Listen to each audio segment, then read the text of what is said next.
அண்மை செய்தியை பார்த்துக் கொண்டிருக்கிறோம்.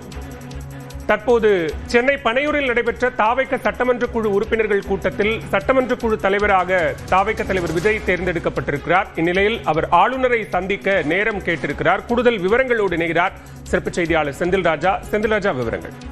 பாலவேல், தமிழக வெற்றி கழகத்துடைய சட்டமன்ற உறுப்பினர்கள் கூட்டம் பனையூர் அலுவலகத்தில் இன்று நடைபெற்று வருகிறது. அந்த குழு கூட்டத்தில் சட்டப்பேரவை குழு தலைவராக விஜய் தேர்வு செய்யப்பட்டிருக்கிறார். அதற்கான ஆதரவு கையொப்பமிட்டிருக்கிறார்கள் உறுப்பினர்கள். இந்த நிலையில் நாளை ஆளுநரை சந்திப்பதற்காக நேரம் கேட்டிருக்கிறார்கள். குறிப்பாக விஜய் முதல்வராக பதவியேற்க அழைக்குமாறு நாளை கடிதம் ஆளுநரிடம் வழங்க இருக்கிறார்கள். அதற்கான அந்த நேரம் கேட்கப்பட்டிருக்கிறது. ஏற்கனவே காலை இமெயில் மூலமாக ஒரு தகவல் கொடுக்கப்பட்டிருந்தது. அதில் குறிப்பாக பெரும்பான்மையை நிரூபிக்க 2 வார கால அவகாசம் கொடுக்குமாறும் கேட்டிருந்தார்கள். இந்த நிலையில் தான் சட்டப்பேரவை குழு தலைவராக தேர்ந்தெடுக்கப்பட்டிருக்க விஜயை முதல்வராக பதவியேற்க அழைக்குமாறு கடிதத்தை நாளை ஆளுநரிடம் வழங்குவதற்காக நேரம் கேட்டிருக்கிறார்கள். பாலவேல், விவரங்களுக்கு நன்றி செந்தில்ராஜ்.